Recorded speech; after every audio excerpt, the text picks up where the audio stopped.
Now, OEC demands arrest of founder and former MD of Yes Bank, Rana Kapoor.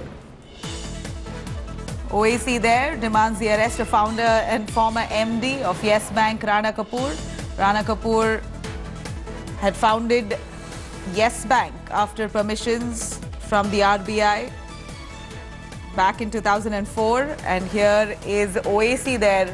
One must remember, Rana Kapoor was quite a risky businessman. He has taken quite some risks. He projected several false figures to the RBI, after which the RBI took note and ensured his exit in Jan 2019. And here OAC comes forward and says, why not arrest the founder and former MD of Yes Bank, Rana Kapoor? He's played with the sentiments of depositors. He's taken huge risks.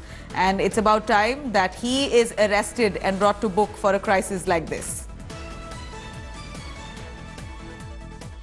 IL&FS भी देखा, दीवान देखा, फिर PMC हुआ, अब ये हो रहा है। क्या कर रहा है आरबीआई का नॉमिनी बैठकर सिर्फ चाय कॉफी पी रहा है क्या? उसका जो फाउंडर है राणा को क्यों सरकार ने अरेस्ट नहीं किया?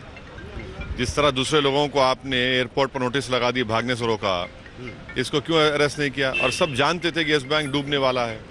आज देश की जनता डर रही है कि जो बैंक में उनका पैसा है वो भी रहेगा या फिर वो भी डूब जाएगा। आज आप सबसे कह रहे हैं कि 50,000 रुपए तक निकाल सकते, वो भी झूठ है। 1,000 रुपए को नहीं निकाल पा रहा है। लाइन पे लाइन लगी हुई है पूरे अकाउंट होल्डर्स की। Let's quickly cut across to Anand Patel joining us live. Anand, here we have OAC saying, why not arrest the MD and founder of Yes Bank, Rana Kapoor? We know Rana was a risky businessman. He was asked to exit by the RBI. His shares, his stocks came down to 1% towards the end of it. The crisis is because of him. Why not arrest him? Well, yes, and it is very surprising that the finance minister is making a statement to the media that the crisis emerged just 2 months ago when the RBI found irregularities in the book. We have a tweet from former Finance Minister P. Chidambaram, who's saying that since 2014, the loan book of the Yes Bank has grew 5 times, from 55,000 crores to somewhere around 2,41,000 crores in 2019.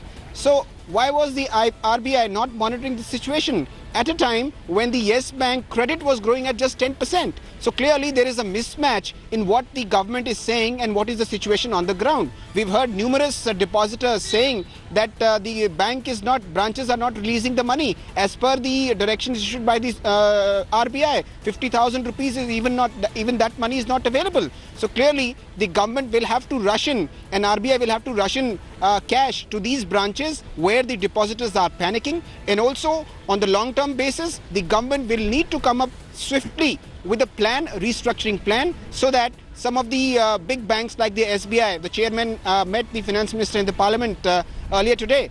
He has assured that the bank has the intent to invest in the Yes Bank, but the restructuring plan will have to be swift, and the onus lies on the RBI for that. Absolutely. Anand, thank you very much for joining us with those details.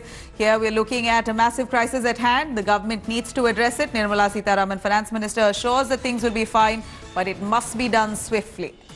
Hello everyone, this is Rahul Kamal here. Hope you enjoyed this video. For the latest news and analysis, like and subscribe the India Today YouTube channel, and don't forget to press the bell icon to stay updated.